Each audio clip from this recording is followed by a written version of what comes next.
Muy bien, ahora sí, en honor a los presentes, damos inicio a nuestra última clase del día de hoy. Bueno, ya de lo que va de este año escolar. Les comparto la pantalla e iniciamos.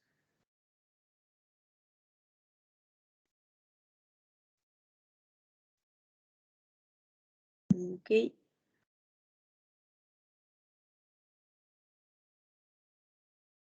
La última clase pretende ser un repaso de los temas que me ha tocado compartir con ustedes en este poco tiempo y hacer de paso un breve cuestionario a medida que vamos avanzando en los temas.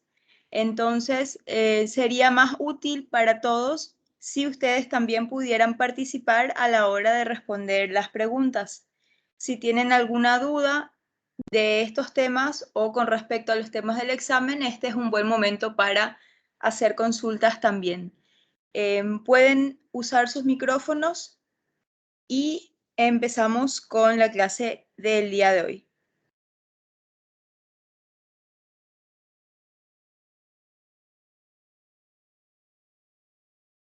A medida que vamos desarrollando los temas, al final de cada uno de estos temas, entonces vamos a ver, sí, vamos a ver unas preguntitas al final de cada uno de ellos. El primer tema que compartimos juntos corresponde a la apendicitis aguda.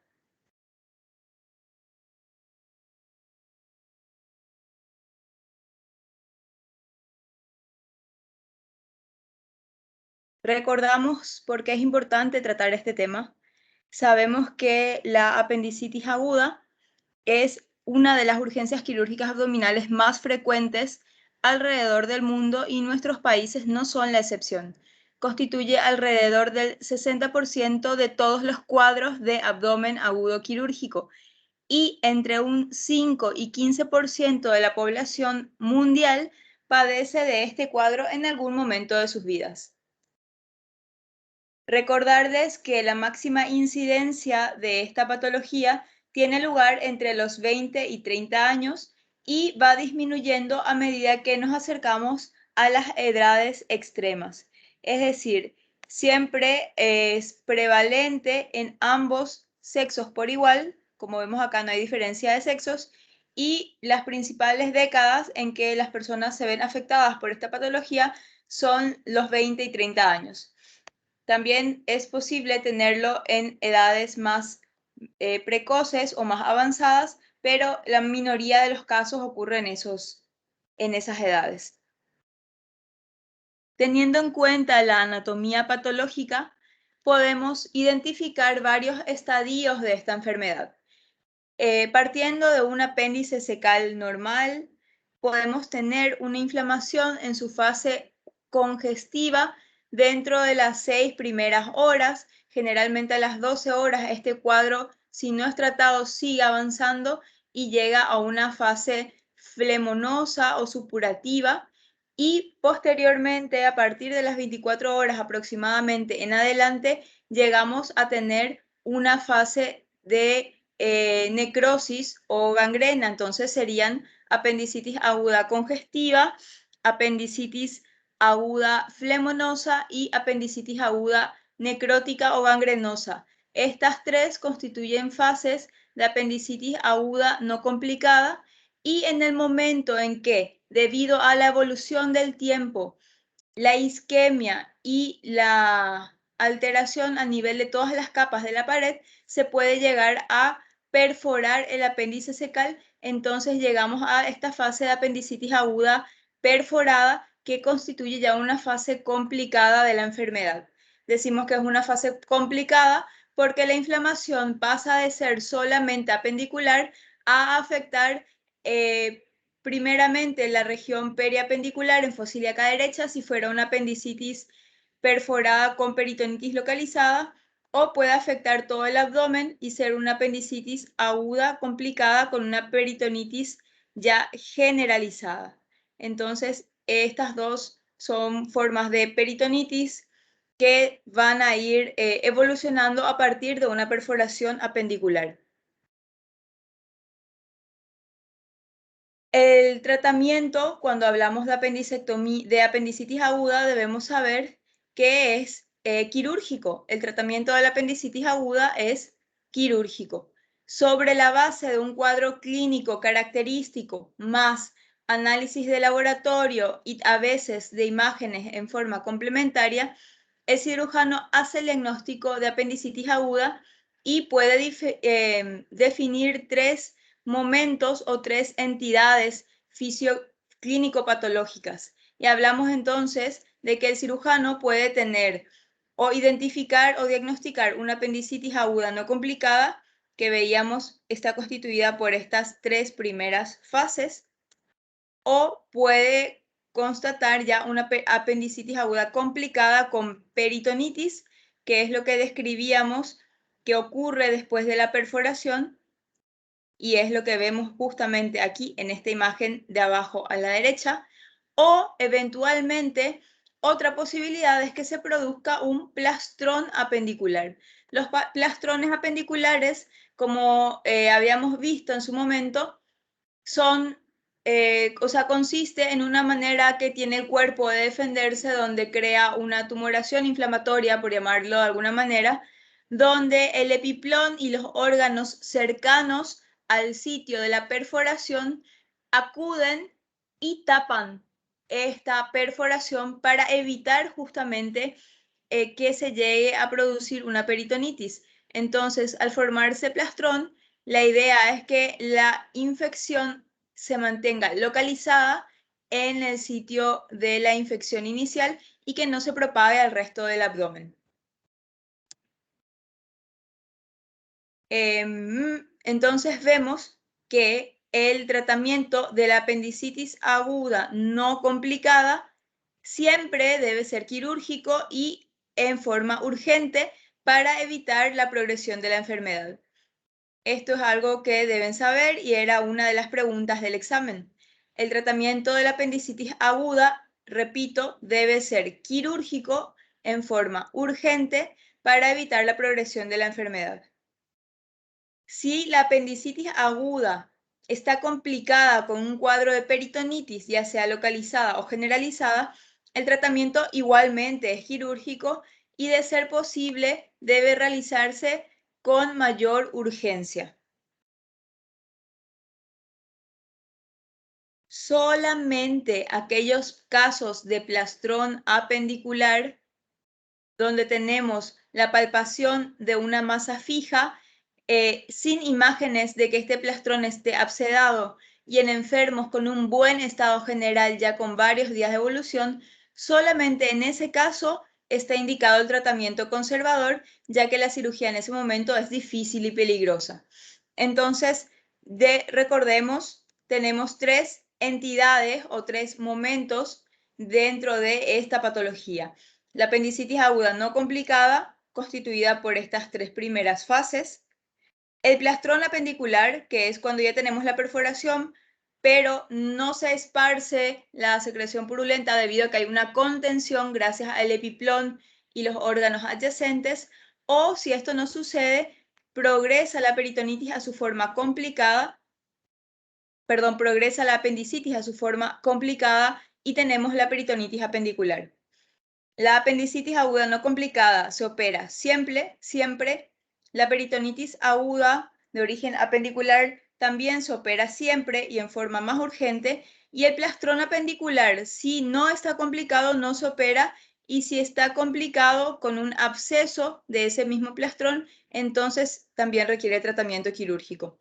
Solamente en casos de que el plastrón apendicular no esté complicado y el paciente esté en buen estado general ya con varios días de evolución, en ese caso el tratamiento es conservador, porque, como ya dijimos, la cirugía en ese momento es más difícil y peligrosa. Tenemos aquí dos imágenes. A la izquierda, una imagen correspondiente a un corte axial de una tomografía computarizada con contraste de abdomen y pelvis, donde se puede identificar esta masa inflamatoria aquí, que corresponde al plastrón apendicular. Y esta pequeña cantidad de aire libre es lo que nos llama la atención una microperforación que justamente corresponde al apéndice cecal. Si nos fijamos en la imagen de la derecha, podemos igualmente tener una idea de esta imagen, más o menos así delimitada, que corresponde también al plastrón apendicular, y tenemos aquí incluso probablemente el fecalito que originó todo el proceso inflamatorio original, que tiene aquí, vemos su sombra acústica posterior. El tratamiento de la apendicitis aguda consiste en la apendicectomía. Esta apendicectomía puede ser realizada por vía abierta o convencional. Sin embargo, en los últimos años se ha visto que hay muchas ventajas de hacerlo por vía laparoscópica cuando tengamos esta opción. Y las ventajas de hacerlo por vía laparoscópica son estas. Si existiera duda diagnóstica, la vía laparoscópica es el mejor método porque nos permite hacer una exploración más amplia de lo que ocurre en la cavidad abdominal. También, como las incisiones son más pequeñas, hay menor tasas de infecciones de la pared abdominal y también menor tasa de hernias incisionales, es decir, menor tasa de eventraciones. El resultado estético también es mucho mejor, y cuando hablamos de tiempo de reincorporación a las actividades habituales, este es menor en aquellos pacientes que han sido intervenidos por vía laparoscópica. Entonces, todas estas constituyen ventajas de la vía laparoscópica, y si tenemos acceso a esta forma de proceder, esta sería la vía de abordaje de preferencia. Como toda cirugía, hay algunas contraindicaciones que son consideradas absolutas para realizar una cirugía laparoscópica, y son estas: la falta de experiencia en el procedimiento o falta de alguno de los elementos del equipo necesario para llevar a cabo la intervención. Obviamente, si no tenemos todos los materiales para hacer una cirugía así, pues no la podremos hacer. Por ende, esa constituiría una contraindicación absoluta. Otra contraindicación absoluta sería un paciente inestable o en estado crítico, que debe operarse en ese caso por vía abierta para poder disminuir el tiempo quirúrgico y trasladar al área crítica o de terapia lo antes posible para continuar su manejo en el postoperatorio. Recordemos que para hacer una cirugía por vía laparoscópica necesitamos de anestesia general. Entonces, si el paciente no está en condiciones de ser sometido a una anestesia general, pero toleraría una anestesia raquídea, es decir, regional, en ese entonces optaríamos por la vía abierta debido a la inestabilidad del paciente. Estas son las dos contraindicaciones absolutas de un abordaje laparoscópico. Sin embargo, también hay otras contraindicaciones consideradas relativas. Les puse aquí esto en rojo porque esta fue otra de las preguntas que les hice en el examen parcial que tuvimos recientemente. Y las contraindicaciones relativas son trastornos pulmonares severos, como ser las enfermedades intersticiales, pacientes con EPOC, una insuficiencia cardíaca severa, intolerancia a los cambios de posición durante el procedimiento. Por ejemplo, poner al paciente en posición de Trendelenburg, que es con la cabeza hacia abajo, las piernas elevadas. Una pobre visualización del campo quirúrgico o adherencias por cirugías previas. Todas estas son contraindicaciones relativas y no absolutas. Decimos relativas porque en ciertos casos, a pesar de que estas estén presentes, de todas formas se puede llevar a cabo el procedimiento, dependiendo de la severidad, de la disposición del equipo y de la experiencia del cirujano y sus ayudantes también. Si surgieran complicaciones intraoperatorias que impidieran que el procedimiento se lleve a cabo de forma segura, entonces este procedimiento debe ser convertido de manera temprana a un procedimiento abierto. Por ejemplo, si estamos realizando una apendicectomía laparoscópica, pero de repente tenemos un sangrado en el sitio quirúrgico que no logramos controlar por vía laparoscópica, entonces lo más prudente sería abrir la cirugía y pasar de una cirugía laparoscópica entonces a una cirugía abierta.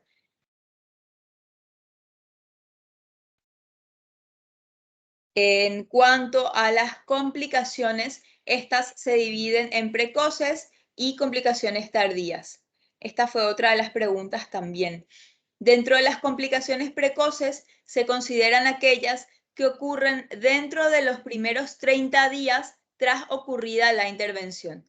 La complicación por lejos más frecuente es la infección de la herida operatoria, ya sea por vía abierta o laparoscópica. Aquí tenemos dos imágenes que consisten en heridas operatorias de la cirugía abierta. Son incisiones de McBurney aquí abajo y esta parece una Rocky Davis aquí arriba.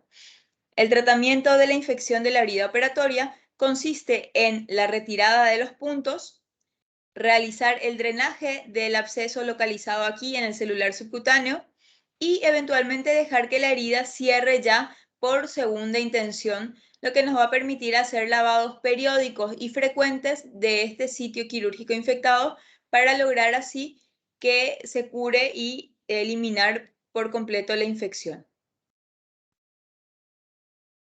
Otras complicaciones precoces son los abscesos intraabdominales, el hilo paralítico o la fístula cecal. Los abscesos intraabdominales generalmente son colecciones de pus o líquido purulento que se producen cuando ya es un cuadro generalmente de apendicitis aguda complicada, donde hicimos un lavado con suero fisiológico en forma importante, es decir, con grandes cantidades de suero, sin embargo, no pudimos secar o aspirar correctamente. Ese suele ser uno de los factores, digamos, para la formación de estos abscesos o simplemente que no se haya resuelto del todo el cuadro y no se haya eliminado el pus por completo desde un inicio. El hileo paralítico es otra complicación que básicamente requiere tratamiento de sostén, ¿no? O sea, administrar prokinéticos, limitar la dieta por vía oral, eventualmente instalación de una sonda nasogástrica para descompresión, generalmente cede en forma espontánea, no requiere una reintervención. Y por último, la fístula cecal. La fístula cecal es una comunicación entre el ciego y la piel, y esta se suele producir en aquellos casos donde la apendicitis aguda estaba muy fea, digamos, o complicada a nivel de la base, cuando la base está necrótica en directa continuación con la base, de entre la base y el ciego. En esos casos es que se puede producir una fístula cecal que, si está bien dirigida, también termina por cerrar sola, es de manejo conservador. Otras complicaciones no propias de la apendicitis en sí, sino de las cirugías en general, consisten en la evisceración, que recordemos pueden ser de grado 1, 2 o 3, las hemorragias intraabdominales, que pueden ser por un epiplón desgarrado o por los sitios de inserción de los trócares, por ejemplo, por vía laparoscópica. Puede haber cuadros de atelectasia por una mala ventilación mecánica durante la anestesia general. Esto puede llevar a la aparición de neumonías, o si el paciente estuvo sondado con una Foley, o sea, con un sondaje vesical, esto eventualmente puede conllevar la infección de vías urinarias. Pero como les digo, estas no son complicaciones propias de la apendicitis, sino de cualquier acto quirúrgico en general. Las complicaciones tardías, por su parte, son aquellas que ocurren después de los 30 días de la cirugía y son las siguientes. Por un lado, podemos tener obstrucción mecánica producida por adherencias, como vemos aquí en la foto de la derecha, o también podemos llegar a tener eventraciones o hernias incisionales, ya sea por los puertos de introducción de los trócares para operación laparoscópica o una eventración de McBurney. Esto es muy raro, pero es posible. Y como dice aquí, son muy raras estas complicaciones posterior a un abordaje laparoscópico. Y aquí va una pregunta que fue una de las que apareció en el examen, a ver si utilizan sus micrófonos o en el chat y me pueden decir cuál consideran es la respuesta correcta y luego juntos vamos a justificar por qué las demás no son la respuesta correcta. Y la pregunta dice así: con respecto al tratamiento de la apendicitis aguda, ¿es correcto afirmar? A. El tratamiento de la apendicitis aguda no complicada debe ser quirúrgico y urgente. B. Únicamente en los casos de plastrón apendicular abscedado está indicado el tratamiento conservador. C. La apendicectomía robótica ha demostrado ser mejor que la laparoscópica y la cirugía abierta. O la opción D, la apendicectomía laparoscópica tiene mayor incidencia de infecciones de pared que la cirugía abierta. ¿Cuál consideran ustedes es aquí la opción correcta? Letra A. Letra A. Sí, correcto. Como ya lo decíamos bien en el inicio de esta presentación, el tratamiento de la apendicitis aguda no complicada debe ser quirúrgico y urgente. La opción B no es correcta porque aquí dice que el plastrón apendicular está abscedado. Dijimos que el plastrón apendicular abscedado de todas formas se opera. Solamente si no está abscedado, es decir, no está complicado, ahí es que el tratamiento es conservador. Por esto, esta opción está errónea. La siguiente opción, la apendicectomía robótica ha demostrado ser mejor. No ha demostrado ser mejor, por lo que ni siquiera la nombramos ya en este repaso. Esta opción tampoco es correcta. Si bien es una cirugía muy exacta, muy limpia, también tiene mayores costos que la cirugía laparoscópica y la cirugía abierta y no ha mostrado mejores resultados. Entonces es más cara, pero es igual de efectiva, por lo cual no la recomendamos. La apendicectomía laparoscópica tiene mayor incidencia de infecciones de pared que la cirugía abierta, falso.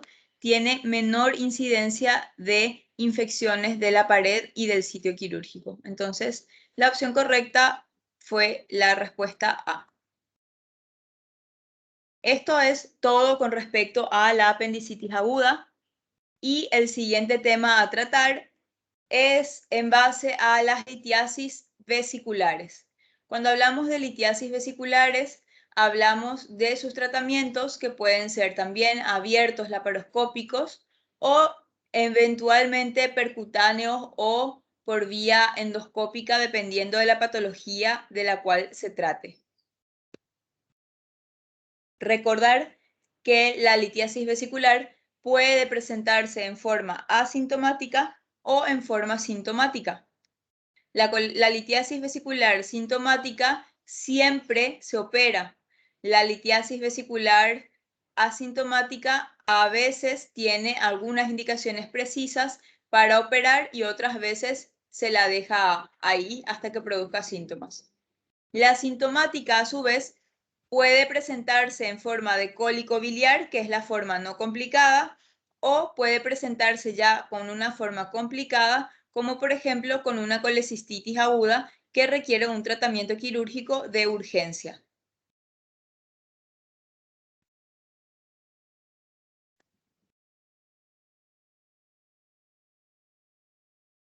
Y esto básicamente lo resume todo. El tratamiento de la colecistitis aguda es quirúrgico siempre. Es recomendable que la cirugía se realice dentro de las primeras horas tras haber hecho el diagnóstico del inicio del cuadro. Y esto es importante.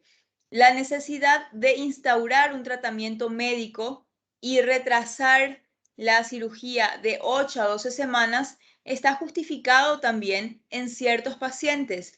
¿Qué pacientes? Pacientes en los que el diagnóstico se efectúa varios días después del inicio del cuadro o cuando hay un importante plastrón local o en pacientes de elevado riesgo quirúrgico. Es decir, sí operamos siempre, pero en ciertos casos no lo hacemos de forma inmediata y esos casos son estos en pacientes de riesgo elevado, plastrón local o cuando tenemos un paciente con ya más de 3 días de evolución en el diagnóstico. Esta conducta terapéutica de hacer primero tratamiento antibiótico y operar a las 8 a 12 semanas, generalmente se acompaña de un 20% de reincidencia de casos en espera de la cirugía electiva.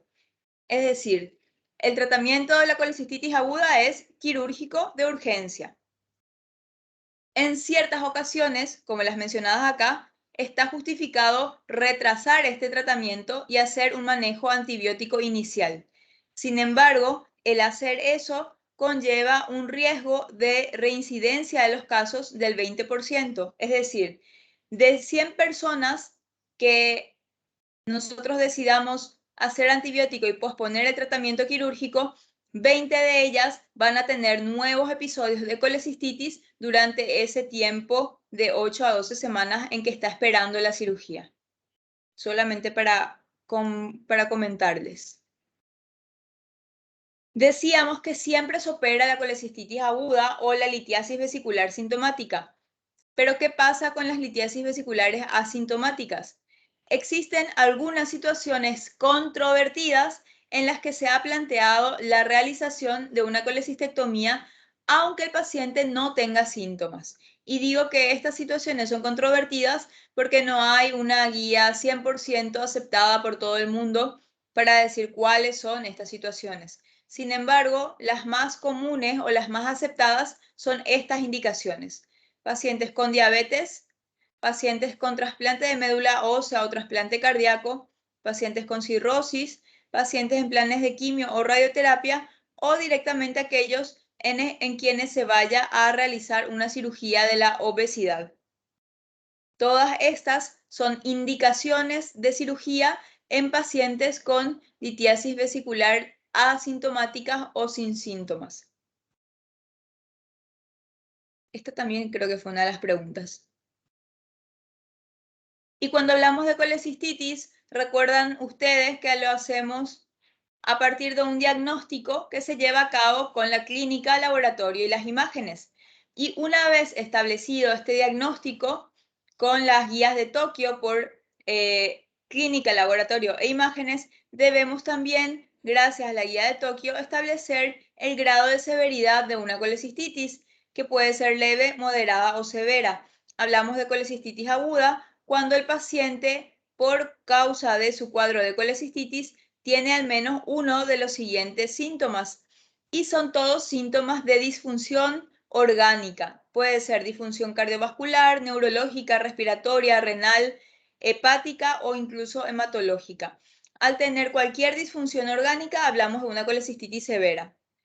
Sin embargo, cuando tenemos al menos uno de estos 4 factores, que son glóbulos blancos de más de 18.000, masa palpable en hipocondrio derecho, más de 72 horas de evolución de los síntomas o una marcada inflamación local constatándose gangrena, enfisema, un absceso pericolecístico o hepático o peritonitis biliar, todas estas nos van a dar una colecistitis grado 2 o moderada. Todo esto se ve por ecografía. Y si no tenemos ninguno de estos síntomas inflamatorios de la colecistitis moderada y no tenemos la disfunción orgánica de la colecistitis severa, entonces ante la ausencia de estos síntomas estaremos ante la presencia de una colecistitis aguda leve. ¿Y por qué nos importa esto? Porque esto va a marcar de qué manera vamos a realizar el manejo quirúrgico de la colecistitis aguda. Todas aquellas que sean leves o de grado 1 se deben operar por vía laparoscópica en forma temprana, es decir, dentro de las primeras 72 horas de inicio del cuadro. Cuando pasamos al diagnóstico de una colecistitis aguda moderada, tenemos dos opciones. Podemos hacer la colecistectomía temprana dentro de las 72 horas o si hay una inflamación local demasiado severa, es decir, hay un absceso periapendicular con un perivesicular, con un plastrón vesicular y una vesícula gangrenosa y el paciente está en buen estado general y tolera un drenaje, entonces realizaríamos un drenaje vesicular, también conocido como colecistostomía, y posteriormente haremos la cirugía programada. Y en el grado 3, cuando estamos ante una disfunción orgánica por una colecistitis aguda severa, Entonces, primeramente vamos a manejar la disfunción orgánica, es decir, estabilizar al paciente. Luego vamos a hacer el drenaje de la vesícula en forma urgente a través de una colecistostomía.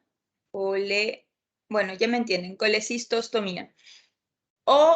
Y cuando ya el paciente, gracias a la colecistostomía, esté resuelto el cuadro agudo, entonces en forma electiva vamos a realizar, después de haber hecho la colecistostomía, una colecistectomía en forma electiva, que será a partir de las 6 semanas en adelante. Algunos dicen 6, otros 8, otros 12, pero es a partir de 6 semanas en adelante, ya que el periodo inflamatorio esté resuelto.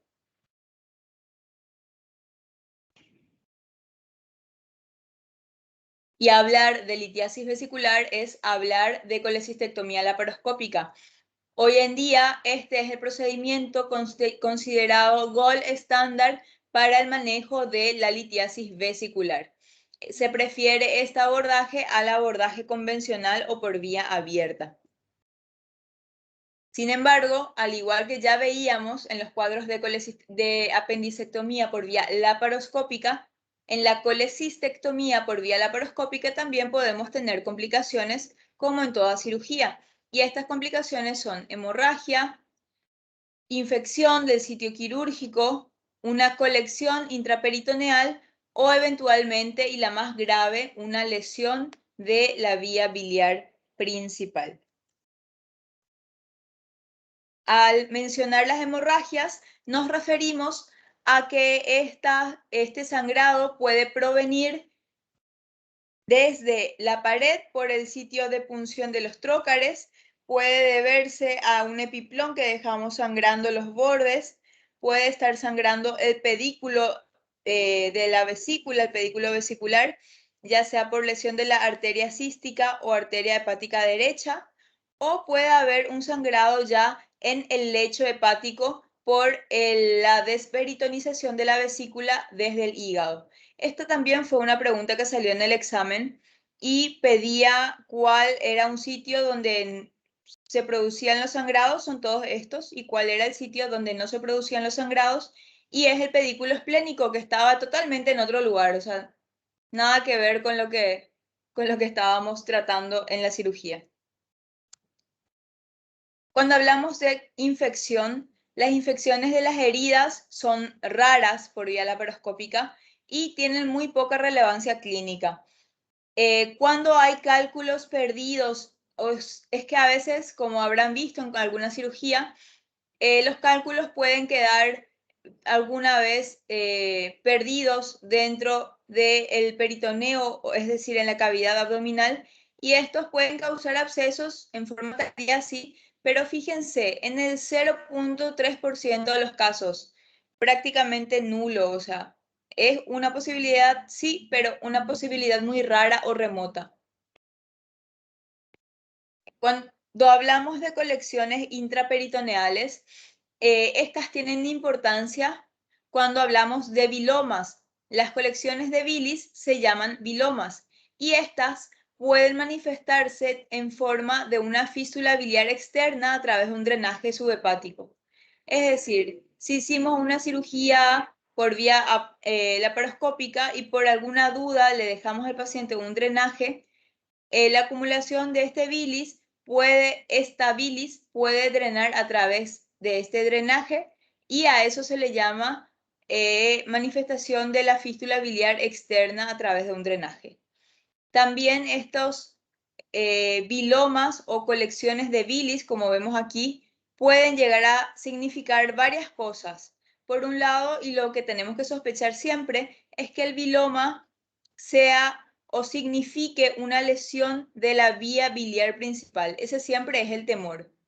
También puede ser simplemente una fístula del muñón cístico. Por ejemplo, ligamos la vesícula, ligamos el conducto cístico, pero quedó un bordecito sin ser tomado completamente por la ligadura y por ahí está perdiendo bilis, es una posibilidad. Y más aún si hay una obstrucción por un calculito que no vimos aquí, entonces hay un aumento de la presión intracanalicular y eso produce que salga bilis y se forme un biloma. Otra posibilidad del origen del viloma es que se haya lesionado un conducto de Luschka o un conducto menor en el lecho hepático. Los conductos de Luschka son estos que vemos aquí en la imagen 1 e imagen 2. Son estas comunicaciones anormales entre la vesícula directamente con el lecho hepático. Aquí vemos uno de una manera, que puede ser aquí, vemos otro. También hay otro entre la vesícula y el conducto hepático. O sea, son comunicaciones biliares anormales. Y sin darnos cuenta, si lesionamos alguno de estos que eventualmente podemos llegar a encontrar, aunque en forma muy rara, entonces podría haber fuga de bilis por esa lesión. Lo más importante es que si hay un viloma, hay que sospechar de una lesión de vía biliar que pasamos inadvertida. Esa siempre debe ser nuestra sospecha. Cuando hay una lesión en la vía biliar principal, como les dije, esta es la complicación más grave de una cirugía de vías biliares. Y esto, sí es así, la incidencia de las lesiones de vía biliar es todavía un poco mayor en la cirugía laparoscópica que en la cirugía abierta, y esto se debe muchas veces a una mala identificación de las estructuras anatómicas. Para evitar una lesión de vías biliares, debemos seguir básicamente los principios técnicos que estudiamos ya en las clases anteriores, de una correcta identificación de las estructuras, tener la visión crítica de seguridad de Strasberg, entre otras cosas. Y aquí está una de las preguntas también del examen, que creo ya les di la respuesta, y dice así: con respecto a las complicaciones postoperatorias de la colecistectomía laparoscópica, ¿es correcto? Opción A: los cálculos perdidos en el peritoneo pueden causar abscesos tardíos en forma frecuente. Opción B: la lesión de la vía biliar principal es la complicación más grave de la cirugía biliar y su incidencia es mayor en la cirugía abierta que en la cirugía laparoscópica. Opción C: la hemorragia puede originarse de la arteria cística o hepática derecha. O la opción D: las colecciones intraperitoneales no pueden significar una lesión de la vía biliar o una fístula del muñón cístico. ¿Cuál de estas opciones es la opción correcta?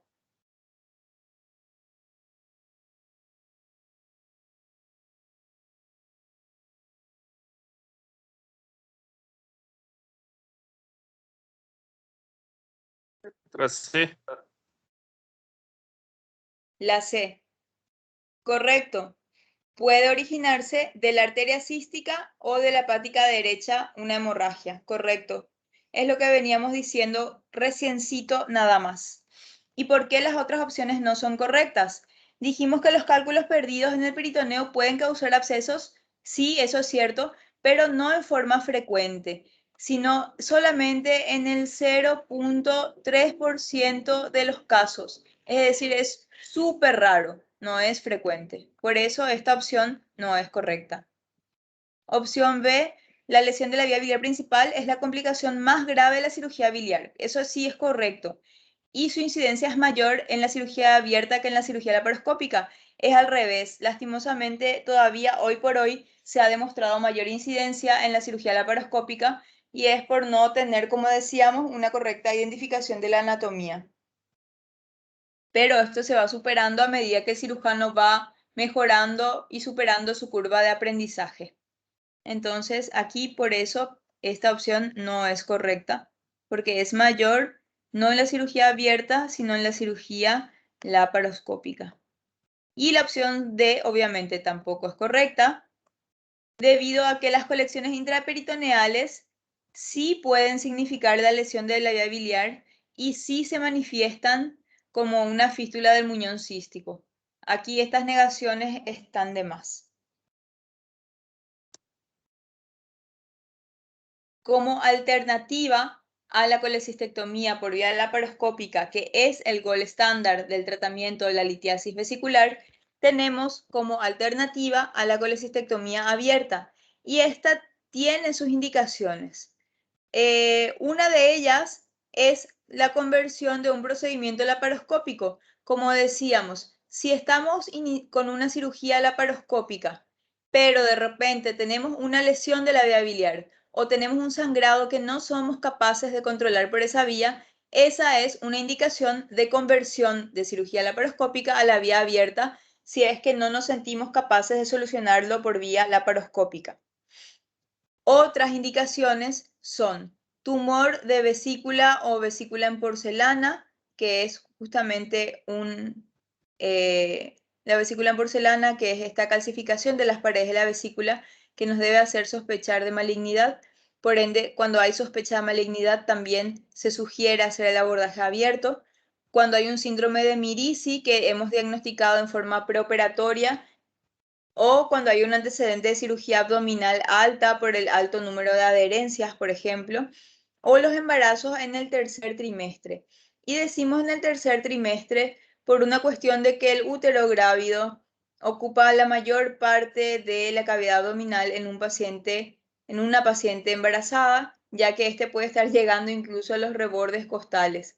Entonces no hay casi espacio para trabajar y esa podría ser una complicación o podría ser una indicación de hacer la cirugía por vía abierta y no laparoscópica.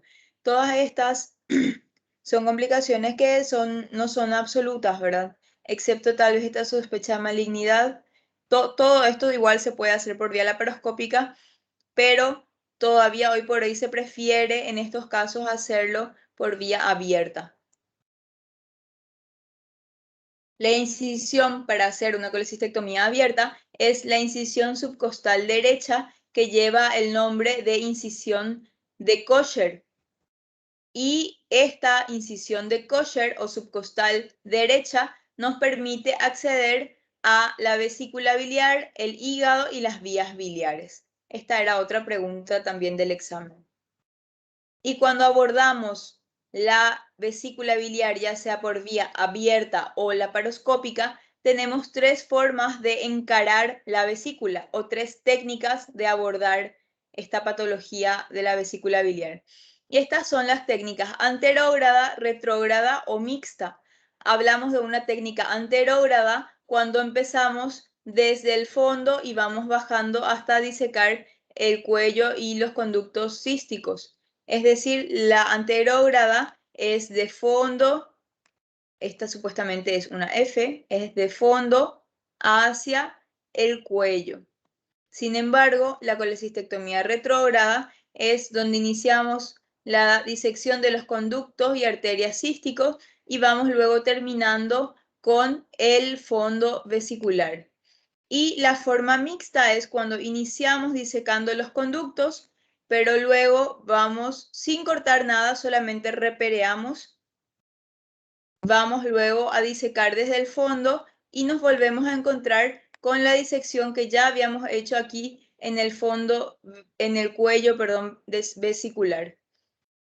De todas estas, cuando hacemos un abordaje laparoscópico, hacemos generalmente de vía retrógrada. Cuando hacemos el abordaje abierto, hacemos por vía mixta o por vía anterógrada.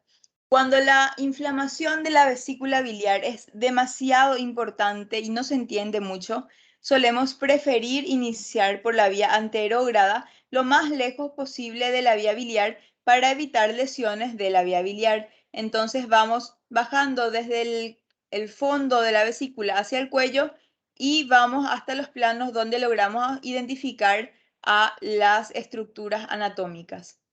Entonces, en casos donde la inflamación es muy importante, vamos a iniciar la cirugía por vía anterógrada. Y esta era justamente la pregunta que teníamos en el examen. Con respecto a la técnica de colecistectomía abierta, ¿cuál es de todas estas la opción correcta? Se realiza una incisión subcostal de McBurney. Opción B, se realiza la técnica anterógrada cuando vamos de fondo al cuello vesicular. Opción C, la técnica retrógrada es útil en casos de gran inflamación. O la opción D, se prefiere la incisión mediana supraumbilical para abordar la litiasis vesicular. ¿Cuál de estas es la opción correcta? B. Sí, la opción correcta es la B de beso o de burro o lo que fuere. ¿Se realiza la incisión subcostal de McBurney? No, no se llama McBurney, se llama Kosher. La incisión de McBurney es la que usamos para las apendicitis agudas abiertas. Entonces esta opción no es correcta. La técnica retrógrada es útil en casos de gran inflamación. Falso. La técnica anterógrada, cuando vamos de fondo a cuello, es la útil en casos de gran inflamación porque empezamos por la parte, digamos, más segura y vamos bajando hasta donde entendamos la anatomía. ¿Y se prefiere la incisión mediana supraumbilical? No, se prefiere la incisión subcostal de Kosher. Entonces, la técnica anterograda es aquella que va de fondo al cuello, es la opción correcta. Nos tomamos 5 minutos y en breve continuamos con el repaso del día de hoy. Volvemos enseguida.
Muy bien, continuamos con la lección de hoy, que como vieron básicamente es un repaso de lo que venimos desarrollando juntos.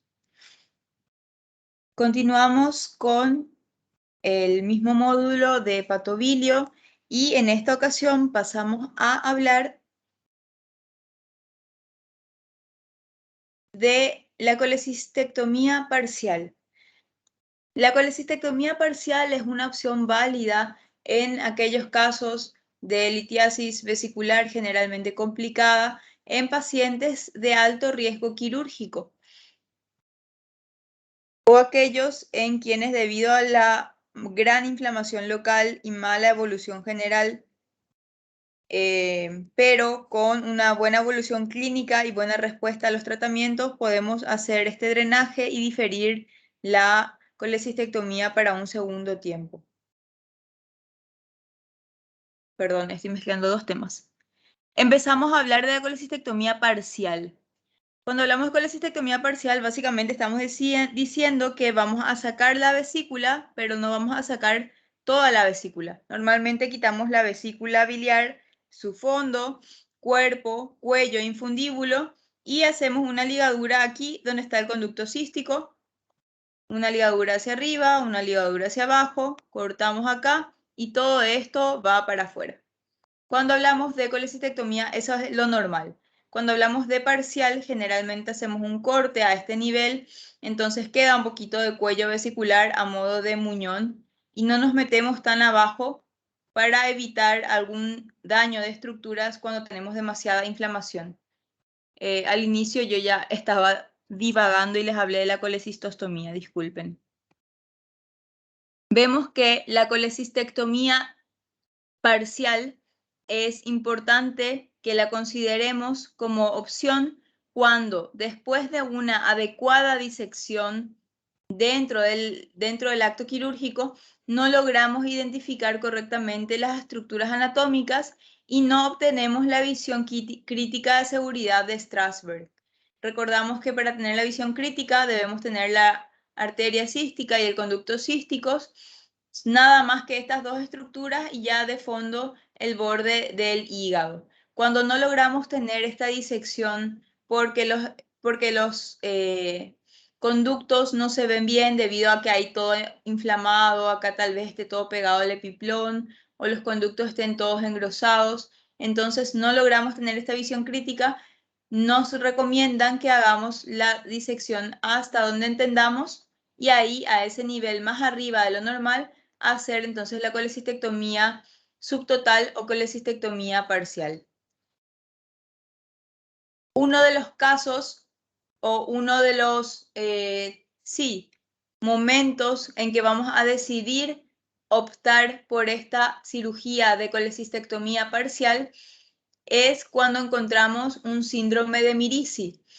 Y recordamos, el síndrome de Mirici consiste en la compresión extrínseca de la vía biliar principal como consecuencia de la impactación de un cálculo biliar a nivel de la bolsa de Hartmann o infundíbulo, que eventualmente puede llegar, debido a la compresión e isquemia de las paredes, puede llegar, como ven, a producir una fístula con la vía biliar principal. Entonces se va a llamar fístula colecisto de vesícula, coledocial o coledocal con el colédoco.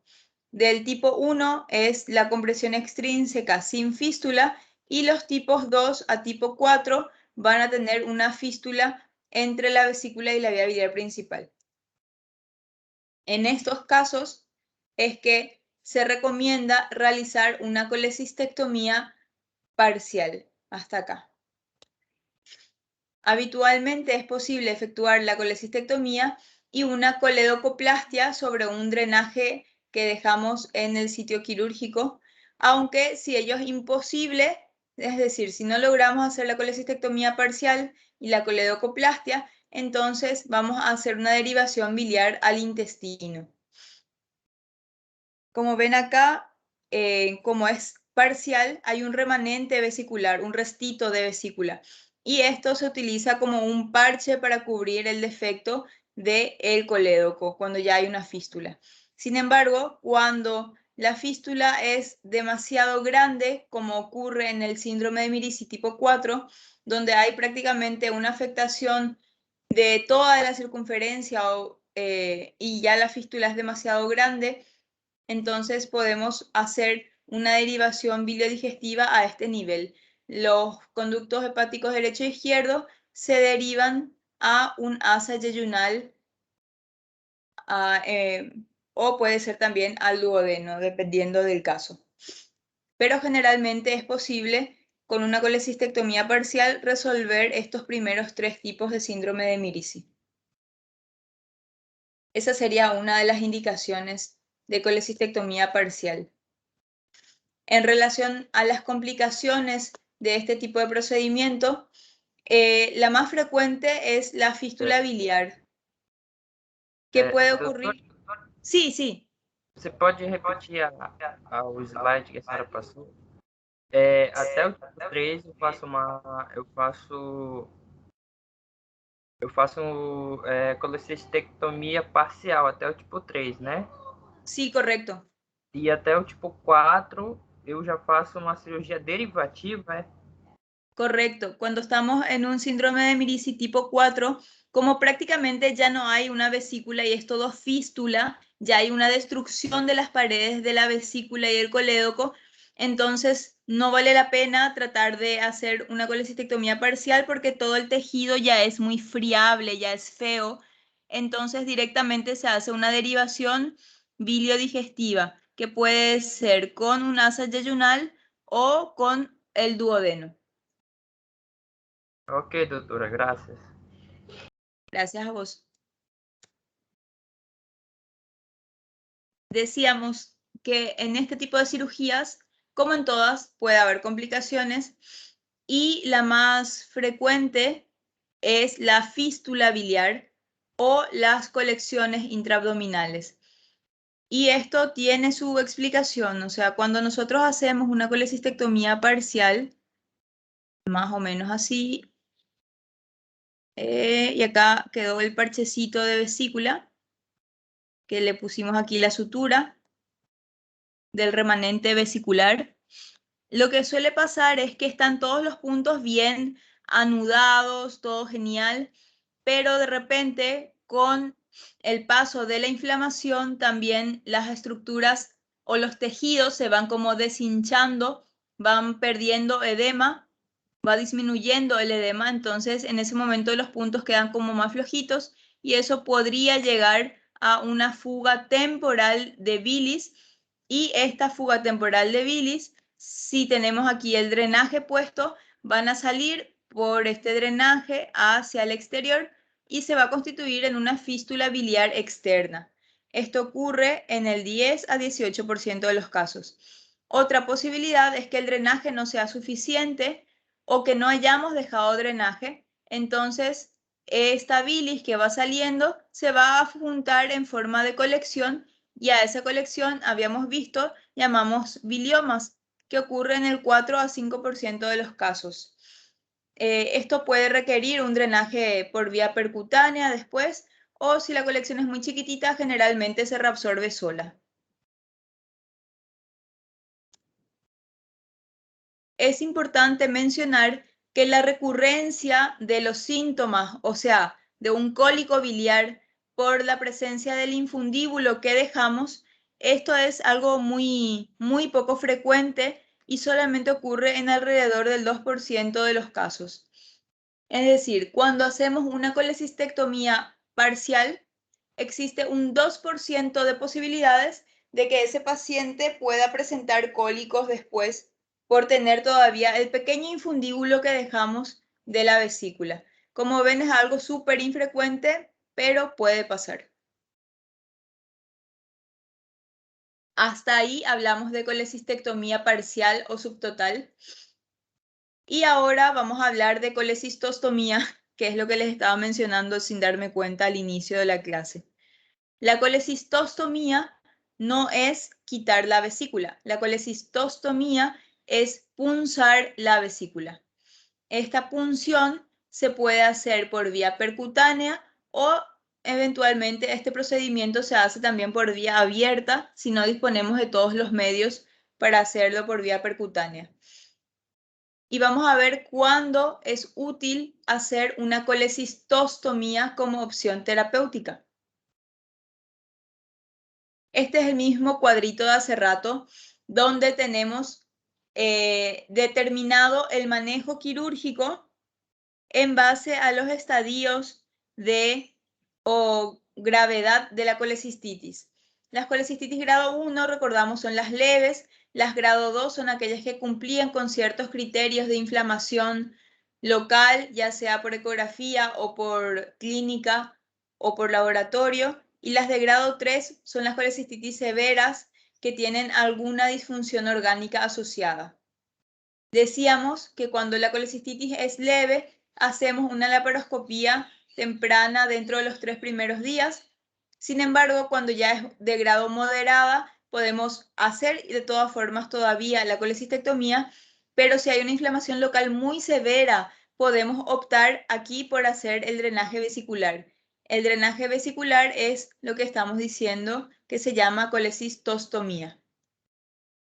Y la opción 3 o grado 3, cuando la colecistitis es severa, entonces lo primero es hacer el manejo urgente de la disfunción orgánica, luego hacer el drenaje vesicular urgente, que es la colecistostomía, y eventualmente llevar a cabo la colecistectomía electiva en las siguientes 6 semanas, cuando ya el proceso inflamatorio agudo haya pasado.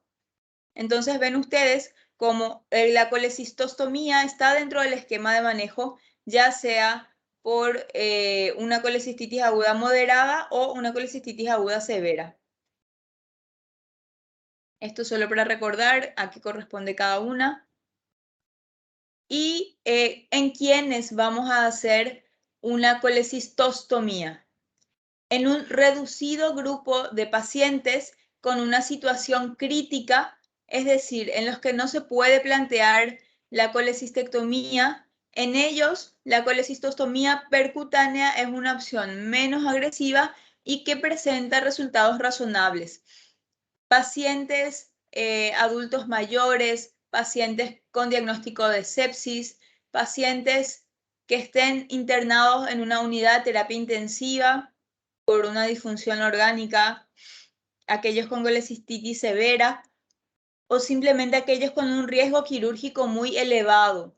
Todos esos son pacientes potenciales beneficiarios de una colecistostomía en vez de una colecistectomía de entrada. La colecistostomía percutánea, como vemos en esta imagen, realizada bajo una guía ecográfica y una anestesia local aquí de la piel y la pared toracoabdominal, nos permite realizar el drenaje de la vesícula biliar en estas situaciones que consideramos extremas y es efectiva en disminuir la morbimortalidad de la colecistectomía. Todos estos pacientes que yo les estaba mencionando recién son pacientes de un alto riesgo quirúrgico. Entonces, por eso se benefician de este tipo de procedimientos, que si bien la colecistostomía no es un manejo definitivo, sino es algo temporal que vamos a usar para paliar el cuadro grave del paciente, y una vez que el paciente que no está en condiciones de ser operado salga de ese cuadro grave, ahí le vamos a hacer su colecistectomía normal. Como ya dijimos, este procedimiento sigue vigente para pacientes debilitados o pacientes sépticos y siempre que sea posible es obligatorio hacer la colecistectomía después, porque este es un tratamiento de paso, digamos, no es un tratamiento definitivo. Idealmente debe ser realizado por vía percutánea, es decir, tenemos una imagen ecográfica que va guiando la punción de la vesícula biliar para realizar el drenaje. Si no tenemos experiencia o no tenemos equipo para hacerlo, de todas formas se puede realizar por vía abierta y lo que hacemos es entrar a la cavidad, encontrar el fondo de la vesícula porque todo está pegado, todo está emplastronado. Ahí en el mismo fondo hacemos un corte, como ven aquí, se introduce la sonda, se sutura alrededor para que no se escape la sonda y se exterioriza la sonda por contraabertura hacia el exterior de la pared abdominal del paciente y todo esto se vuelve a cerrar así como abrimos. En ese caso, entonces, sería por vía abierta como alternativa a la vía percutánea habitual. Y aquí está la pregunta que apareció en el examen con respecto a este tema. Y dice, la planteé de otra manera, pero básicamente es la misma pregunta. Con respecto a la colecistostomía, todo es verdadero excepto. Es decir, aquí yo les pido cuál es la opción falsa. Lo falso sería, opción A, es una opción menos agresiva en pacientes en situación crítica en los que no se puede plantear la colecistectomía. Opción B, siempre que sea posible, es obligada la colecistectomía posterior. Opción C, mantiene su vigencia en pacientes debilitados o sépticos. Y la opción D, debe realizarse guiada por resonancia magnética. ¿Cuál de estas opciones es falsa? D. ¿Cuál, perdón? D. Sí, D de dedo. No debe realizarse guiada por resonancia, se realiza solamente guiada por ecografía, con eso basta. Inclusive, como dijimos, se puede hacer por vía abierta sin necesidad de ninguna guía ecográfica o de tomografía o de resonancia. Así que todo lo demás es cierto, pero esto que dice aquí es falso. Entonces esa es la opción que debían marcar. Y finalmente pasamos ya de la vesícula a hablar de los cálculos que pueden llegar a estar en la vía biliar. Y para eso vamos a mencionar estas tres técnicas de exploración de la vía biliar, que son la CEPRE, la CPO y la coledocotomía. También teníamos una pregunta al respecto.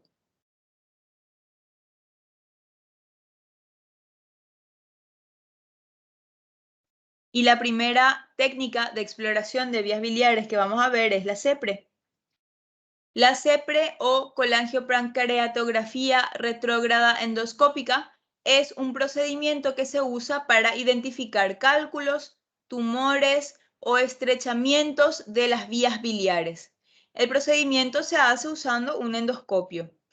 Entonces lo que hacemos es, con un paciente sedado, introducir el endoscopio por la boca del paciente, bajando por esófago, estómago, y ahí posteriormente llegamos al duodeno hasta la segunda porción con el endoscopio, y ahí realizamos los procedimientos.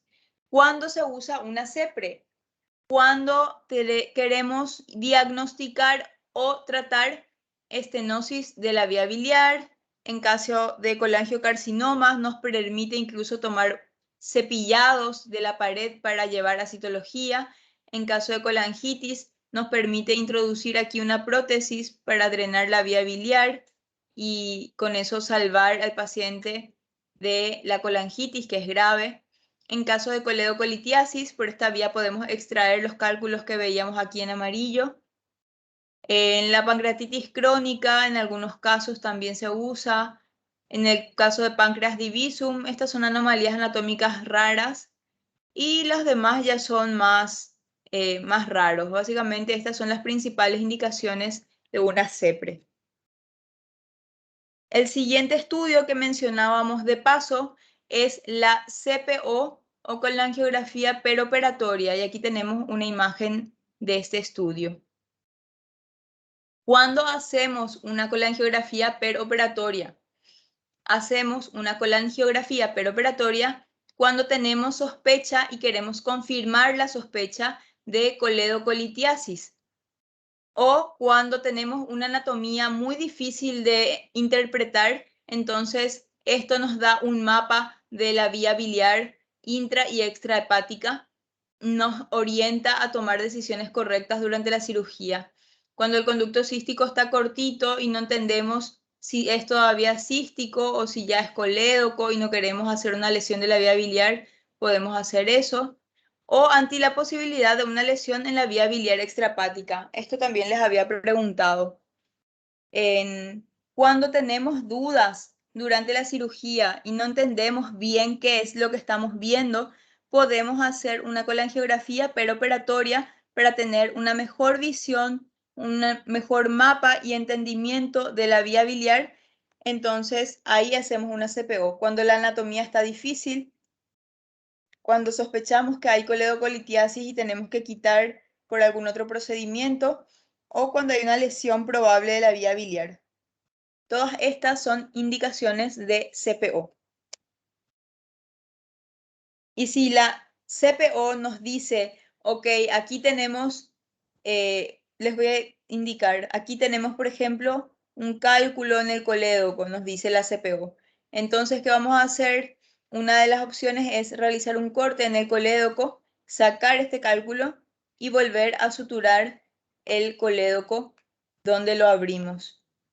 O directamente tratar de sacarlo por el conducto cístico, pero a veces eso es un poco difícil porque el cístico es muy finito. Pero para identificar este cálculo tuvimos que haber hecho la CPO. Una vez que identificamos el cálculo, una de las opciones es realizar una coledocotomía. Coledocotomía consiste en abrir el colédoco o la vía biliar. Esto es un colédoco dilatado. Se ve aquí el borde derecho, el borde izquierdo y de la vía biliar principal o colédoco que va a desembocar al duodeno. El colédoco es la apertura quirúrgica, coledocotomía es la apertura quirúrgica del colédoco. Esto puede hacerse con una sección transversal, como indica en esta imagen, cuando vamos a construir una anastomosis o derivación biliodigestiva, pero también puede hacerse una apertura longitudinal, como les dibujé anteriormente, que esto es mejor. Cuando no vamos a hacer una derivación, la apertura debe ser longitudinal. En ese caso, sacamos los cálculos de acá y volvemos a cerrar posteriormente. Y nos sirve para eso, para extraer los cálculos que están ahí en la vía biliar. Y aquí teníamos esta pregunta del examen. ¿Cuáles de estas son indicaciones de la CEPRE? O sea, todas son indicaciones de la CEPRE, excepto una. Una de estas no es indicación de CEPRE. Me van a decir cuál no es la indicación de una CEPRE. Opción A, coledocolitiasis. Opción B, colangitis. Opción C, síndrome de Mirici. U opción D, colangiocarcinoma. ¿Cuál de ellas no es una indicación para realización de CEPRE? Síndrome de Mirici. Sí, la C o síndrome de Mirici es la respuesta correcta. La coledocolitiasis dijimos que puede ser extraída por la CEPRE, la colangitis es drenada con la CEPRE y el colangiocarcinoma puede ser diagnosticado a través de un cepillado con la CEPRE. El síndrome de Mirici acá no tiene nada que ver. Un síndrome de Mirici, en todo caso, sería indicación de hacer una colecistectomía parcial, pero no tiene que ver con la CEPRE. ¿Hacemos una pausa o ya seguimos y terminamos la clase? Como ustedes me digan. Lo que nos falta ver es pancreatitis aguda y pancreatitis crónica. Pode seguir, doutor. Tem pouca gente na aula. Ok, está muy bien. Seguimos entonces. Solamente nos quedan esos dos temas para repasar. El primero es la pancreatitis aguda. Solo recordarles, la pancreatitis aguda es bastante frecuente tanto en Paraguay como en Brasil y en Paraguay la principal causa de pancreatitis son los cálculos biliares. En Brasil depende de la zona, en algunas partes es la etiología alcohólica y en otras partes es también los cálculos biliares. Lo importante es que entre ambos cálculos biliares y consumo excesivo de alcohol, entre los dos constituyen las principales causas de pancreatitis aguda que van del 80 al 90% de los casos. Y el 20% restante se debe a medicamentos o a páncreas divisum, que es una alteración anatómica, o alguna infección viral o de otro tipo, etc. Pero el 80% de los casos de pancreatitis se debe a una etiología alcohólica o biliar. Y si estamos en Paraguay, es la biliar la causa más frecuente. hablábamos de que existen dos formas anatómicas o anatomopatológicas de la pancreatitis. Y estas son las formas. Una de ellas es la pancreatitis edematosa y la otra es la forma necrótica o necrohemorrágica.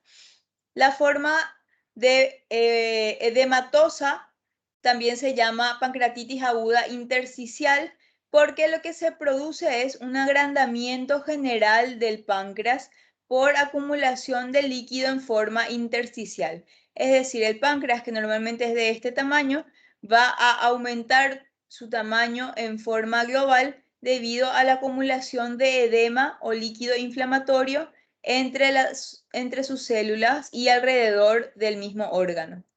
Sin embargo, cuando hablamos de una pancreatitis aguda hemorrágica o necrohemorrágica, vemos que además de esta inflamación o este edema, también encontramos un poco de hemorragia y podemos encontrar necrosis y destrucción del parénquima o de los acinos pancreáticos, así como destrucción del tejido peripancreático. Esta es una forma más grave de la enfermedad.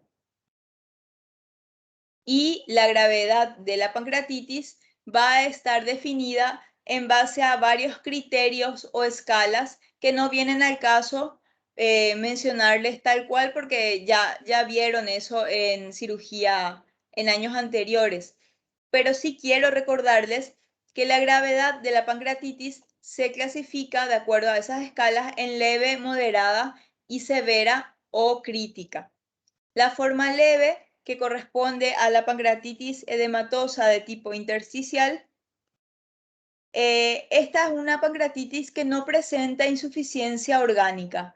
Las complicaciones locales o sistémicas no son frecuentes y generalmente se resuelve ya dentro de la primera semana. Esta forma leve es la forma más común de la enfermedad. Por otro lado, si tenemos una insuficiencia orgánica transitoria, es decir, que dura 48 horas, hasta 48 horas, no más, las complicaciones locales o si tenemos exacerbación de la enfermedad comórbida, hablamos ya de una pancreatitis aguda moderada. ¿Se entiende? En este caso ya no es leve porque tenemos complicaciones locales o tenemos falla orgánica transitoria. Cuando alguno de estos parámetros está presente, hablamos de pancreatitis aguda ya moderada. Aquí ya se va complicando un poco la cosa, ya no es tan agradable. Y en tercer lugar, cuando los pacientes tienen insuficiencia orgánica persistente, es decir, por más de 48 horas, en ese caso ya se catalogan como la forma grave de la enfermedad.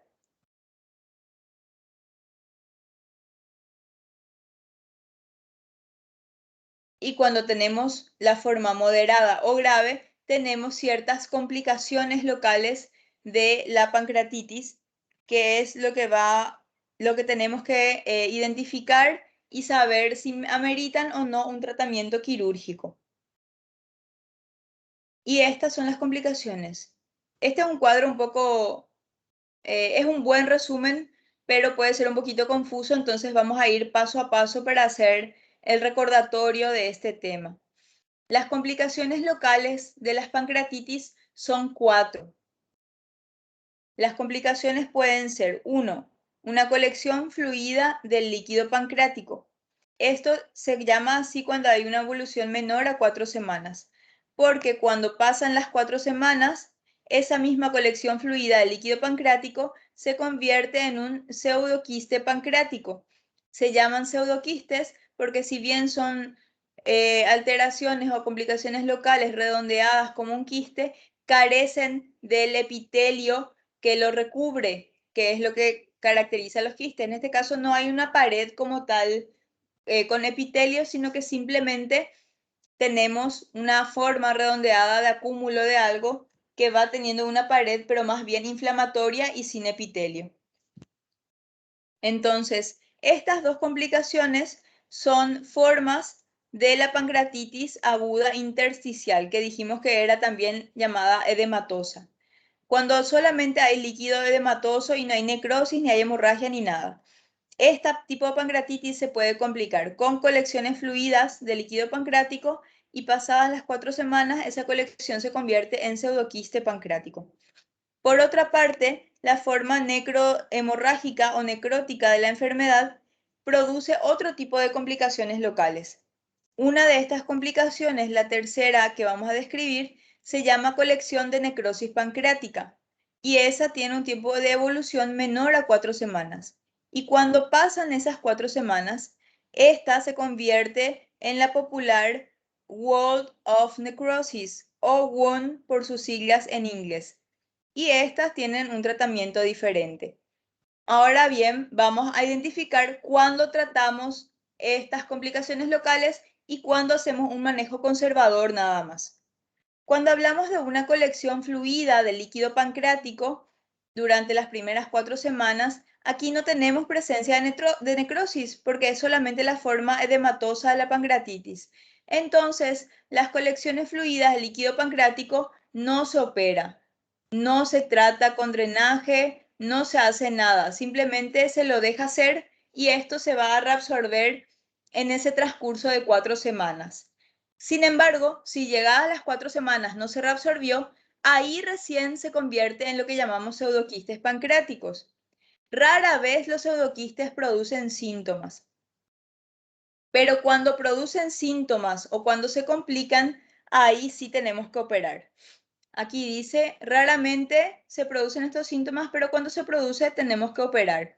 ¿Cómo se pueden complicar los pseudoquistes? Los pseudoquistes pueden presentar infección, hemorragia, obstrucciones, ese tipo de complicaciones. La mayoría de las veces la complicación es de tipo obstructiva si el tamaño es muy grande, entonces es una masa que está aplastando parte de las asas o que está comprimiendo el estómago y produce síntomas de llenado precoz, entre otras cosas.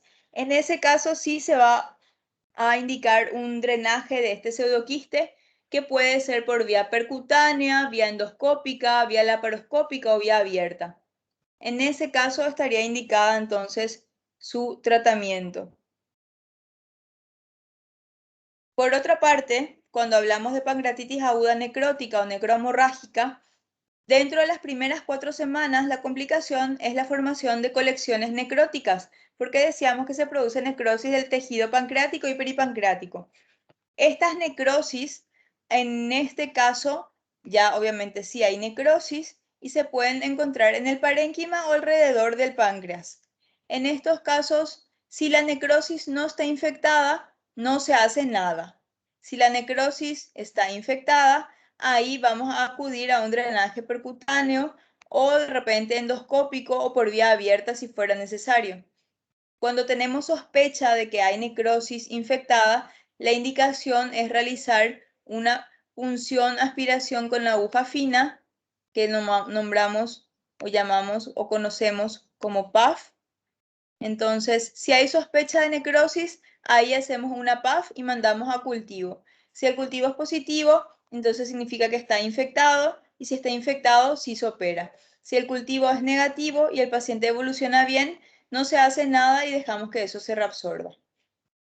Pasadas las 4 semanas, esa colección necrótica estéril se transforma en lo que llamábamos World of Necrosis o WON, que nuevamente, si no está infectada, se puede hacer un tratamiento expectante, pero si produce síntomas, obviamente sí se va a operar. Si es, como decíamos, muy grande y produce síntomas de tipo compresivo, ahí sí se puede hacer un drenaje percutáneo, endoscópico, laparoscópico o abierto.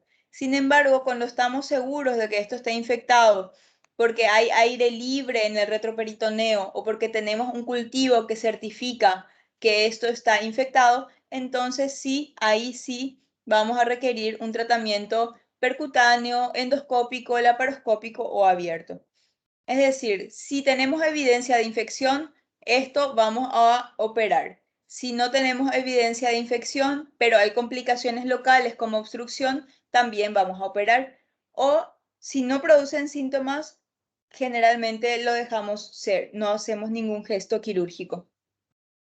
¿Y qué procedimientos vamos a elegir para tratar estos pseudoquistes?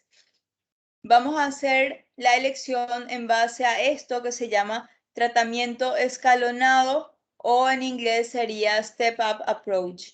Y vamos a iniciar siempre que dispongamos, vamos a hacer de lo menos agresivo a lo más agresivo.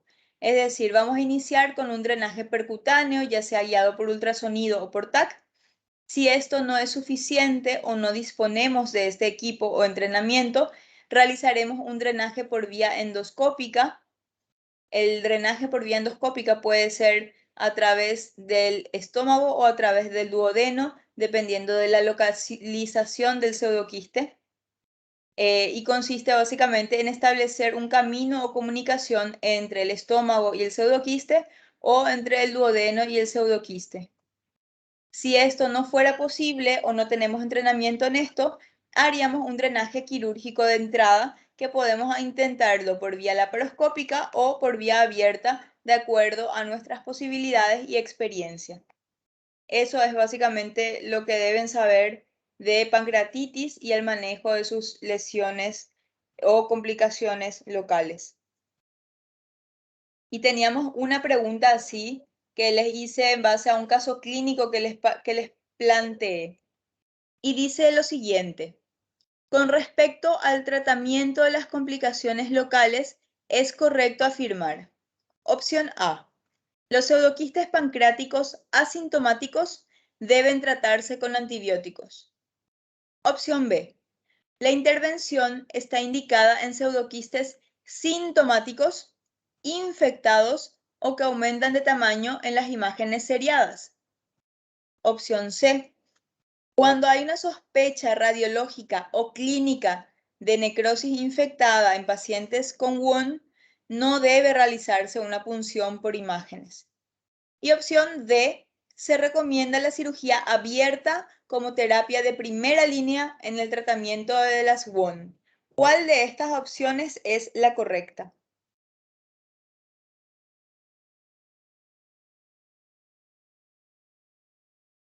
Letra B.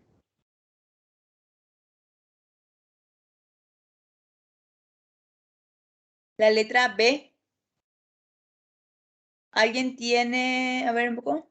Sí, la letra B es la opción correcta. Las intervenciones en los pseudoquistes están limitadas a estos que son sintomáticos cuando se infectan o cuando aumentan de tamaño en las imágenes seriadas de control. Ahí nosotros vamos a operar, en caso contrario no. Y vamos a ver por qué las demás opciones no son correctas. La opción A dice: los pseudoquistes pancreáticos asintomáticos deben tratarse con antibiótico. Esto es falso, no es necesario usar antibióticos porque justamente no tenemos sospecha de infección, por eso luego son asintomáticos. Entonces la antibiótico-terapia está de más, no se debe emplear. La opción C dice que cuando hay sospecha de infección en WON no se debe realizar una punción. Esto es falso. Cuando hay una sospecha de necrosis infectada, nosotros sí debemos hacer la punción para mandar a cultivo y poder confirmar o descartar esta infección de la necrosis y poder así definir si vamos a hacer algún procedimiento quirúrgico o no.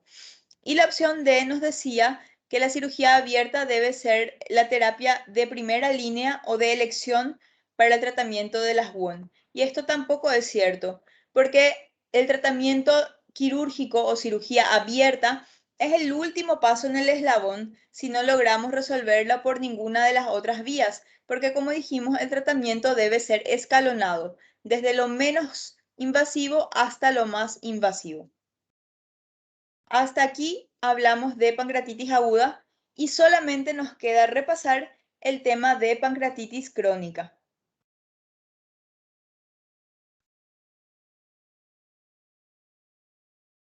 Un segundito.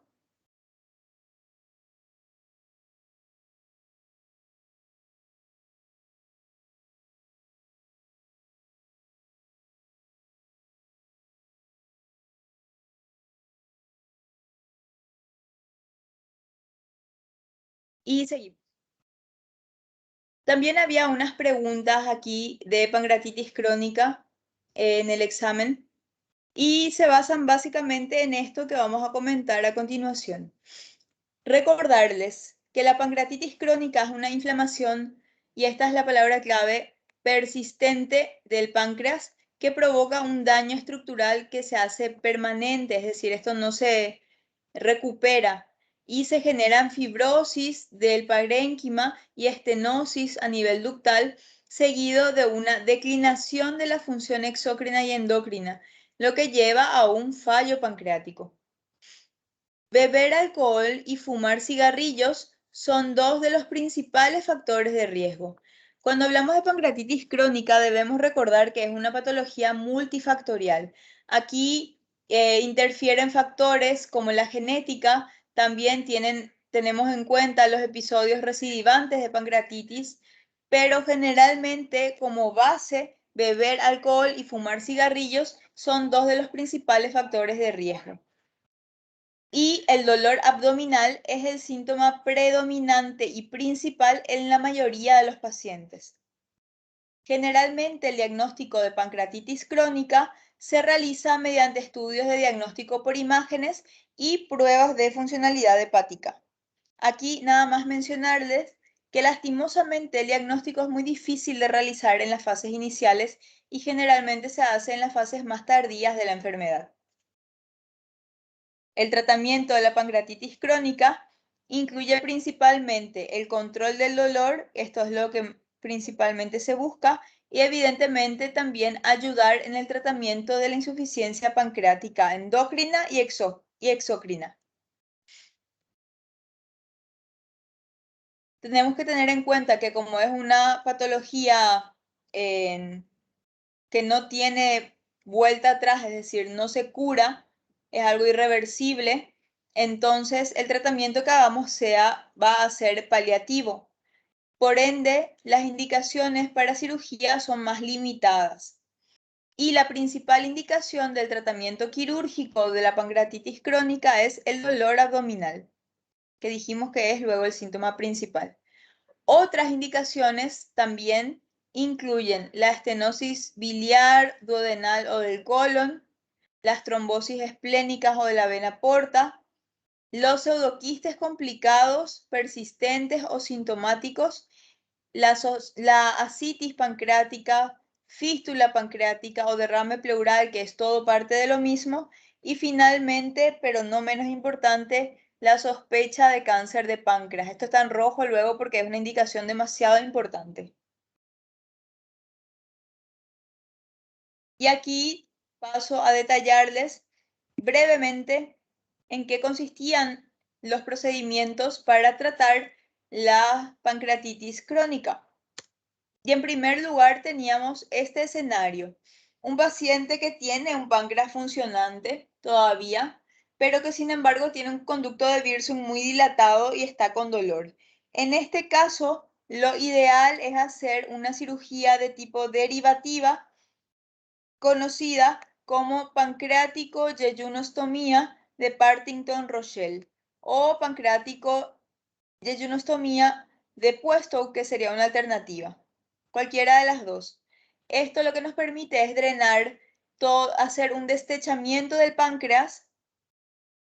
Abrimos el páncreas básicamente y unimos el conducto de Wirsung o pancreático principal en su porción longitudinal. Esto vamos a unir directamente a un asa yeyunal y vamos entonces a derivar más fácilmente ese líquido para que pase con mayor facilidad desde el páncreas hasta el yeyuno. Entonces así descomprimimos el conducto y aliviamos el dolor. La ventaja de esto es que tiene una muy alta tasa de remisión del dolor.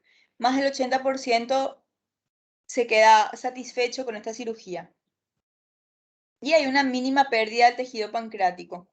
Sin embargo, esto no evita el desarrollo de estenosis de la vía biliar o del duodeno, y que son precisamente más frecuentes en pacientes que tienen dilatación ductal. Entonces, esto hay que atender. Cuando el conducto pancreático principal o conducto de Wirsung no está dilatado, el tratamiento es más controvertido. Y clásicamente estos casos se trataban mediante resecciones del páncreas izquierdo o resecciones pancreáticas izquierdas. Esta sección se quitaba y chao. que podían o no asociarse a una I de Rux. Pero hoy por hoy, la pancreatectomía izquierda, como vemos aquí, la pieza quirúrgica, se emplea muy escasamente y solo está indicada cuando la enfermedad se localiza exclusivamente en la cola del páncreas. ¿Por qué? Porque si tenemos una enfermedad aquí a nivel de la cabeza del páncreas y nosotros quitamos el páncreas izquierdo, no estamos solucionando realmente el problema. Entonces, si tenemos necrosis, pseudoquistes o alguna patología aquí en la cola del páncreas, es ahí donde vamos a realizar justamente la pancreatectomía izquierda. Esta puede o no asociarse a una esplenectomía, porque como saben, aquí está todo junto. Y finalmente mencionarles la cirugía de Whipple. La cirugía de Whipple, también denominada duodenopancreatectomía cefálica de Whipple, ha sido el procedimiento estándar empleada para el manejo de la pancreatitis crónica. Habíamos visto en esta clase anteriormente, en aquella clase cuando hablamos de pancreatitis crónica, que la cabeza del páncreas se considera como el marcapasos de la pancreatitis crónica porque es ahí donde asientan la mayoría de las complicaciones y se genera dolor. Por eso esta cirugía es tan importante, digamos, o tan estándar para el manejo de la pancreatitis crónica, porque justamente consiste en resecar el segmento antral del estómago, el duodeno y la cabeza del páncreas. Esto entonces es lo que se quita con la primera porción del asa yeyunal, ¿verdad? Y esta cirugía, aunque es exitosa frente al dolor, al igual que la cirugía de puesto, y también ayuda porque previene las potenciales complicaciones en órganos adyacentes al páncreas, esta presenta pobres resultados a largo plazo. Y la mala función digestiva postoperatoria es la que altera la calidad de vida de los pacientes en forma notable. O sea, es una cirugía muy grande que si está bien indicada, obviamente vale la pena realizarla, pero no es de gratis. Tiene muchas complicaciones los pacientes o una morbilidad muy alta en su postoperatorio y en lo que les resta de vida después. Entonces, esta cirugía ayuda en los casos en que tengamos una patología o alteración en la cabeza de páncreas con un conducto de Wirsung no dilatado y además tenemos algunas complicaciones locales como ser estenosis duodenal o estenosis biliar, entre otras. Aquí la cirugía de Whipple está indicada y es la reina o el procedimiento estándar en el manejo de la pancreatitis crónica. La ventaja de la cirugía de Whipple es que nos permite conservar toda la parte izquierda del páncreas y por ende ayuda a mantener la suficiencia endocrina. Como ya decía anteriormente, el empleo de esta cirugía es de elección cuando existen otras indicaciones quirúrgicas además del dolor, como ser la estenosis biliar o la obstrucción duodenal.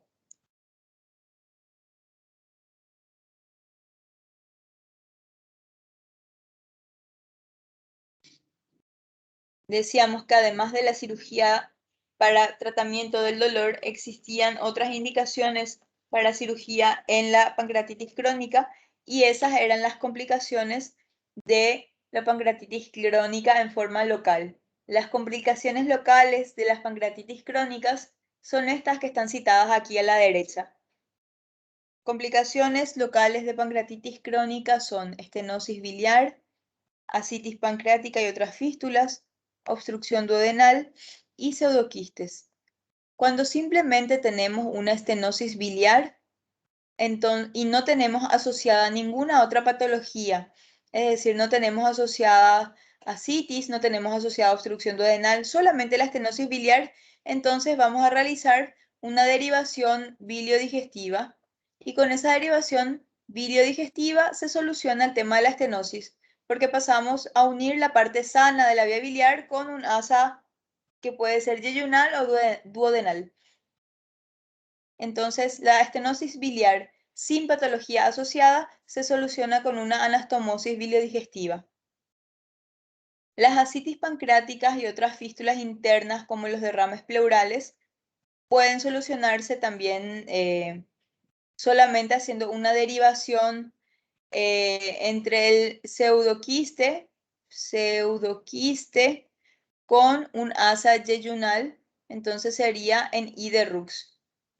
¿Se entiende? Entonces el área que está fistulizando hacia la cavidad abdominal o hacia el tejido o el espacio pleural, esa área del pseudoquiste se va a anastomosar con un asa yeyunal. Entonces ahí va a empezar a drenar todo el líquido y el líquido ya no se va a ir ni a la cavidad abdominal ni al espacio pleural.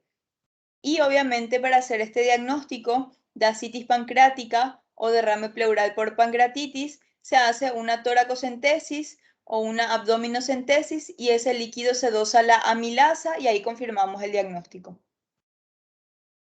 A veces no se puede hacer la derivación de este pseudoquiste con el asa yeyunal, entonces se puede hacer directamente la pancreatectomía distal si es que está hacia la cola del páncreas el pseudoquiste y con eso solucionamos el problema. Cuando hay una obstrucción duodenal que no está asociada a otras complicaciones locales y es simplemente la obstrucción duodenal, se hace una derivación gastroyeyunal en I de Rux o de otra manera, pero es una derivación gastroyeyunal. Solamente así como había estenosis biliar, puede haber obstrucción duodenal y lo que hacemos es omitir el paso de la bilis o del líquido gástrico por esa parte obstruida y ambos van a ir directamente a el asa yeyunal o duodenal si eligiéramos aquí. Y los pseudoquistes, al igual que los pseudoquistes pancreáticos de la pancreatitis aguda, tienen unas indicaciones específicas de su tratamiento. Los pseudoquistes crónicos se reabsorben solitos en el 20 al 30% de todos los casos. Y esto ocurre principalmente cuando miden menos de 5 centímetros o cuando sus paredes no están calcificadas.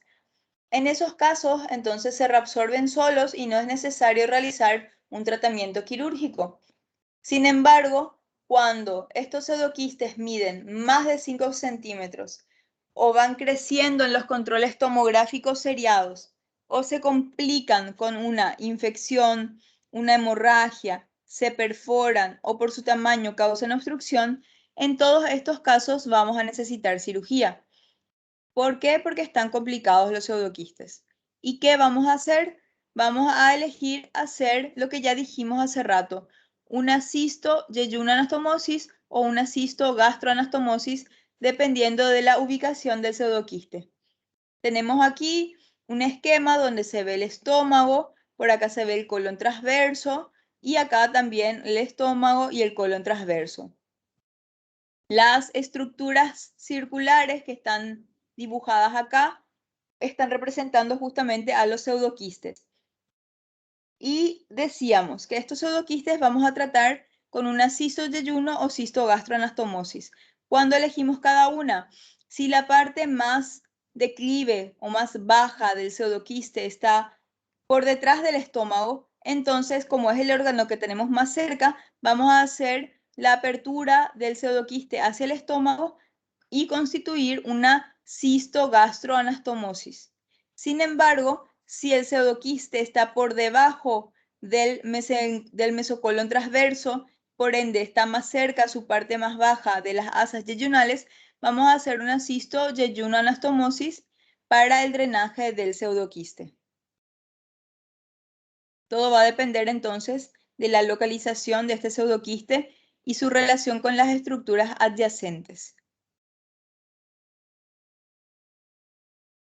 Y este es el caso clínico relacionado con este tema. Si tenemos un paciente con diagnóstico de pancreatitis crónica más dilatación del conducto pancreático de Wirsung y el páncreas es funcionante, ¿qué tratamiento le vamos a ofrecer? Le vamos a ofrecer A, cirugía de Whipple, B, pancreático yeyunostomía de Partington-Rochelle, C, pancreatectomía izquierda o D, derivación colédoco-yeyunal en I de Rux. Con este paciente, ¿qué procedimiento vamos a elegir? B. Correcto. B. Vamos a hacer una pancreático-yejunostomía de Partington-Rochelle.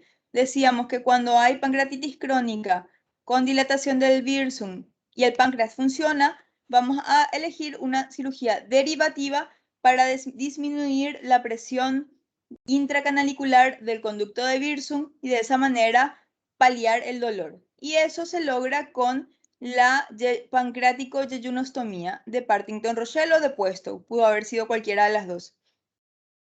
No vamos a hacer una cirugía de Whipple justamente porque no tenemos ninguna otra comorbilidad, no tenemos nada a nivel de la cabeza ni otras complicaciones locales y además tenemos el conducto dilatado. Entonces eso nos permite hacer esta cirugía.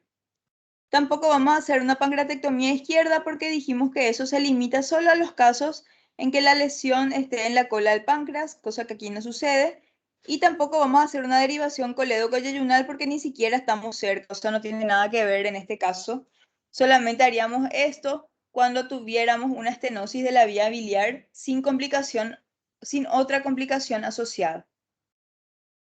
Y eso es todo lo que quería repasar con ustedes el día de hoy, darles un repaso de los temas principales que vamos a tener en cuenta también para el examen final y tal vez sacar algunas dudas que pudieron haber quedado con respecto a los temas tratados o a la forma en que se plantearon en el examen también.